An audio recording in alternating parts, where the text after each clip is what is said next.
Welcome back to the deep dive.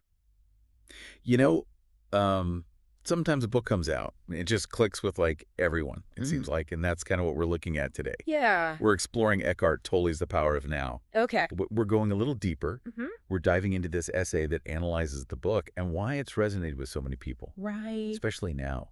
Right.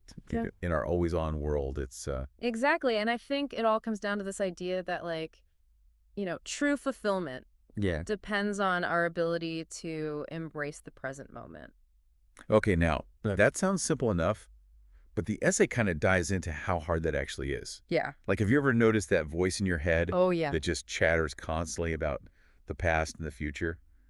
I know I get caught in that loop All the time. all the time. Yeah. It's so common. Yeah. And Tolles refers to this as identifying with the mind. Okay. And the essay uses this really powerful metaphor of a prison to Wow. describe it, where our thoughts become like the bars that keep us from experiencing. Oh, wow. The present moment and all its richness. Oh, that's a good one. Yeah. And it's in that space between our ears Right. that so much of our stress and anxiety just kind of festers. So how do we break out of this mental prison? Right. The essay brings up this concept of ego. Yes. That part of us that gets so attached to like the external things, Yeah. achievements, labels, all that stuff. I was wondering, is that ego the warden of our mental prison? Ooh, that's a fascinating connection. Yeah. The essay points out that Tolle sees the ego as this constructed identity Okay. that thrives on external validation. Right. But the problem is that that validation is fleeting. Oh, I see.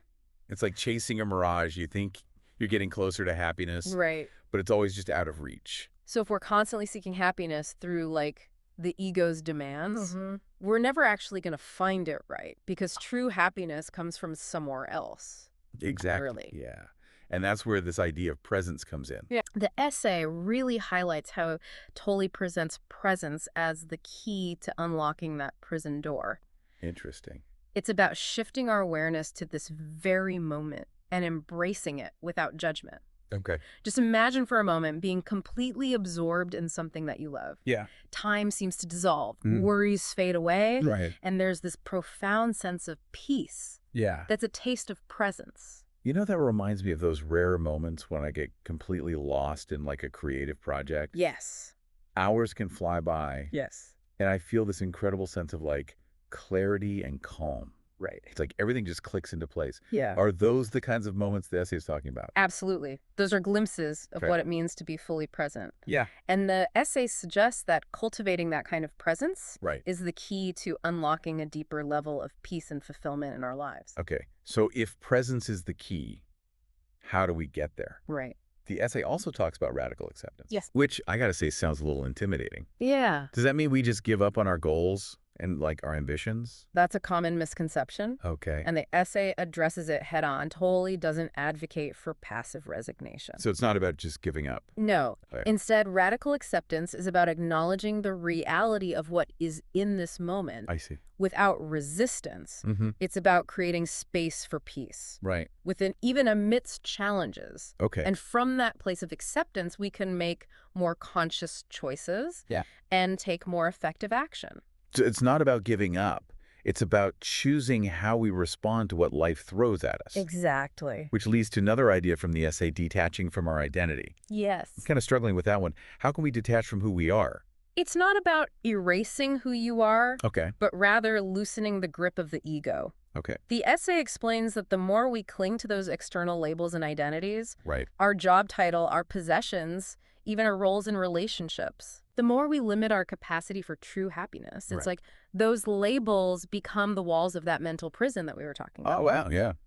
Detaching from them allows us to experience a much deeper sense of freedom Yeah. and connection to our authentic selves. So instead of seeking validation from outside ourselves, we find it within. Yes. That's a pretty radical shift in perspective. It is radical, and it's something that takes conscious effort, Right. practice. But the essay suggests that by recognizing ourselves as something beyond those limited identities, Okay. as pure consciousness, Mm-hmm. we tap into a wellspring of inner peace and liberation that is always available to us. Wow. This probably resonates with you a lot, Yeah, given your interest in personal growth and exploring these new ways of being. it does. Yeah.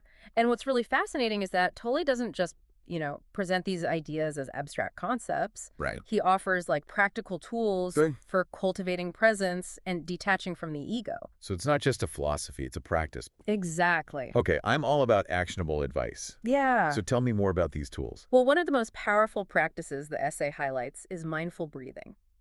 Okay. Have you ever tried focusing on your breath, like just noticing the sensations of each inhale Mm-hmm. and exhale? I've dabbled in some meditation apps, but I'll admit my mind tends to wander. Totally normal. Yeah. That's completely normal. The key is to just gently guide your attention back to the breath Oh, without judgment. right.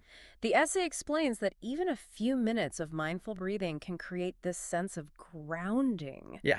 and clarity. It's like hitting the pause button on all that mental chatter Right. that keeps us from being fully present. So instead of getting swept away by that current of thoughts, we're anchoring ourselves in the present moment. Exactly. It sounds simple, but I can see how that could be really powerful. Yeah.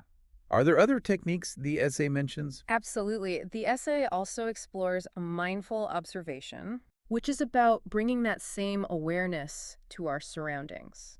Okay, Noticing the sights, the sounds, the smells, the sensations around us. I see. But instead of simply seeing, we're truly observing, engaging our senses with curiosity and openness. It reminds me of that feeling you get when you travel to like a new place. Yes. And everything just seems so vibrant and new. Exactly. Like you're really seeing things for the first time. It's about cultivating that beginner's mind. Yeah, That sense of awe and appreciation for the simple things. I like that. And the essay suggests that we can do this anywhere, anytime, even in the midst of our busy lives. Okay, so we've talked about presence, Right. acceptance, and detaching from the ego. Mm-hmm. Is there anything else the essay highlights as like essential Yeah. for living in the now? The essay emphasizes the importance of self-awareness. Mhm. It's about becoming the observer of our own minds, Okay. noticing our thoughts and emotions without getting swept away by them. That makes sense if we can step back and observe our thoughts and emotions. Right. We're less likely to be controlled by them. Exactly. But how do we actually do that? Well, it takes practice, Okay. but the essay suggests starting by simply noticing our thought patterns. Okay. What kind of thoughts tend to dominate your mind? Right. Are they mostly positive? Are they negative? Are they neutral? What triggers certain emotions? Yeah. By becoming aware of these patterns, we can start to create some distance I see. between ourselves and our thoughts. So it's not about like suppressing our thoughts or emotions, know. but rather creating space between us and them. Exactly. Like we're reclaiming our power over our own minds. Precisely. And that's the really empowering message of the power of now. Yeah. It reminds us that we have a choice in how we experience life. Right. We don't have to be victims of our circumstances or even our thoughts. Okay. We can choose to be present, to accept what is, and to find that peace and joy within ourselves. And this message feels so relevant now, Right. like in today's world where we're constantly bombarded with distractions. Yes. Pressures. And pressures. And it's like everyone's just caught in this whirlwind of doing, Yeah. achieving, Yeah. consuming. It's exhausting. It is. And that's why I think Tolle's teachings offer such a powerful antidote Yeah. to the chaos of modern life. Mm-hmm. They remind us that we have the ability to step out of that whirlwind, Right. to find stillness amidst the storm. It's like creating an oasis of peace Yes. within ourselves. I love that imagery. That's a beautiful way to put it. And that oasis is accessible to us Yeah. at any moment if we choose to tap into it. Mm-hmm. And it's not about escaping reality, Right. but rather changing our relationship to it. So it's not about what happens to us, but how we choose to respond. Exactly. That's a profound realization. It is, and that's the essence of living in the now. Yeah. It's about embracing the fullness of life as it unfolds without getting caught up in the past Right. or worrying about the future. You know what strikes me about all of this is how simple it is. Right. In theory, it's not about these complex rituals or practices. Yeah. It's about shifting our awareness, our perspective. You're absolutely right. It's about cultivating a simple yet profound shift Mm-hmm. in how we relate to ourselves and the world around us. Right. And the essay even suggests that this shift can have like a ripple effect, Oh, wow. transforming not only our own lives, but the lives of those around us. That's an interesting thought. The essay didn't go into this directly, Yeah. but if more people embraced this way of being, Right. present, accepting, detached from the ego, Mm-hmm. wouldn't that create a more peaceful and compassionate world? That's a fascinating question to consider. Yeah. Imagine a society where people weren't driven by ego and fear, Yeah. but by a genuine desire for connection and understanding. That sounds pretty utopian, It does. but also feels incredibly timely given all the division and conflict in the world right now. It's a vision worth contemplating. Right. And while it might seem like an ideal, I think it is possible after all. As Tolle reminds us, change starts within each of us. That's a powerful reminder Mm-hmm. that we each have the power to make a difference, starting with our own inner transformation. Yeah.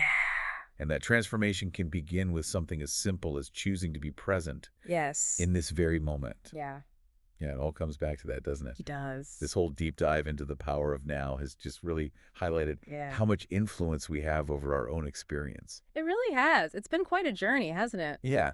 From exploring, the limitations of the ego Right. to discovering the liberating potential of presence. Yeah, This essay has given us a lot to think about. it really has. So as we wrap up, Yeah. let's try to distill this down to the most powerful takeaway for you, the listener. Okay. What resonated with you most Oh, for me. from this exploration of the power of now? The most impactful idea was that true happiness isn't something we achieve out there in the world. Hmm. It's a state of being that we cultivate within ourselves. I think Right. that shift in perspective is so profound, Yeah. and it challenges so many of the messages we receive Yeah. about happiness and fulfillment. Totally. I completely agree. Yeah. It's like we've been conditioned to believe that happiness is this destination Right. we need to strive for. Yeah. But the power of now is suggesting that it's already here. Mm-hmm. It's just waiting for us to tap into it. Yeah. And the key to unlocking that inner peace and joy Right. is recognizing that we are not our thoughts, Right. we are not our emotions, and we are not our ego. Okay. We are something so much deeper, so much more expansive. And embracing that expansiveness, accepting ourselves fully, Yes. I think that's where the true magic happens. It's so liberating, isn't it? It is. It's like we're given permission to let go of all the things that weigh us down Yeah. and to simply be who we truly are. This whole deep dive has left me feeling incredibly hopeful. Me too. It's like a door has been opened and it's revealed. Yes. A new way of seeing the world and ourselves. That sense of possibility is the true gift of the power of now. I agree. It reminds us that we have the power to choose how we experience life, moment by moment. And it all starts with that simple, Right. yet profound choice to be present in this moment, Yes. to let go of the past, Mm-hmm. release those anxieties about the future, Yeah. and simply be here now. Right here, right now. This has been such an amazing exploration of the power of now. It has. We hope you found it insightful and inspiring like we did. Yes. And we'll leave you with one final thought to ponder as you go about your day. Okay.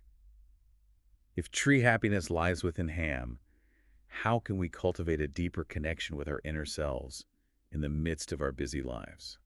That's a great question. Until next time, keep diving deep. And keep embracing the power of now.